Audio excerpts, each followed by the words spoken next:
అందరికీ నమస్కారం. నా పేరు ఆవ్యన్. నేను 4వ తరగతిలో చదువుతున్నాను. ఈరోజు నేను ఏపీజే అబ్దుల్ కలాం గారి గురించి చెప్పబోతున్నాను. ఏపీజే అబ్దుల్ కలాం గారు మన భారతదేశం యొక్క గొప్ప వారిలో ఒకరు. ఆయన 1931 సంవత్సరం అక్టోబర్ 15 రామేశ్వరం, తమిళనాడులో జన్మించారు. ఆయన పూర్తి పేరు అబుల్ పకీర్ జైనుల్లా అబ్దీన్ అబ్దుల్ కలాం. ఆయన తండ్రి ఒక సాధారణ మత్స్యకారుడు. పేద కుటుంబం నుంచైనా కష్టపడి చదివి ఒక గొప్ప శాస్త్రవేత్త అయ్యారు.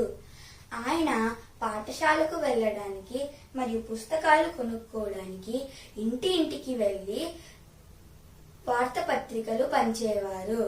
అలాగా అబ్దుల్ కలాం గారు డబ్బులు సంపాదించేవారు.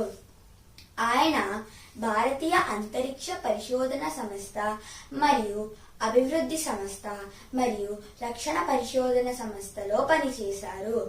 ఆయన మన భారతదేశానికి అగ్ని మరియు పృథ్వీ అనే క్షిపణులను తయారు చేయడంలో ముఖ్య పాత్ర పోషించారు. అందుకే మనమందరం అతని భారత క్షిపణి పురుషుడు అని పిలుస్తాము. ఆయన భారతదేశానికి 11వ రాష్ట్రపతిగా పనిచేశారు. ఆయన రాష్ట్రపతిగా ఉండే సమయంలో ప్రజల రాష్ట్రపతి అని పేరు గెలుచుకున్నారు. ఆయన కృషికి భారత ప్రభుత్వం అతనికి పద్మభూషణ్, పద్మవిభూషణ్ మరియు భారత్ రత్న పురస్కారాలతో సత్కరించారు. ఏపీజే అబ్దుల్ కలాం గారికి వీణ వాయించడం మరియు తమిళ కవిత్వం రాయడం చాలా ఇష్టం.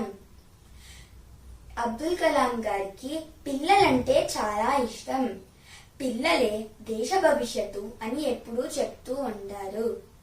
పిల్లలతో మాట్లాడడం, వారిని ప్రోత్సహించడం అతనికి చాలా ఇష్టం. ఆయన రాసిన పుస్తకం వింగ్స్ ఆఫ్ ఫైర్ చాలా ప్రసిద్ధి పొందింది. ఆ పుస్తకంలో ఆయన జీవిత కథ ఉంది. కలాం గారి జీవితం మనందరికీ ఒక స్ఫూర్తి. ఆయన చెప్పిన మాట, పెద్ద కలలు కనండి, కష్టపడి పని చేయండి, ఎప్పుడూ ఓటమి ఒప్పుకోవద్దు. ఆయన జూలై 27, 2015 షిలాంగ్ లో మనందరినీ విడిచిపెట్టారు. కలాం గారు మన భారతదేశానికి ఒక వెలుగు దీపం.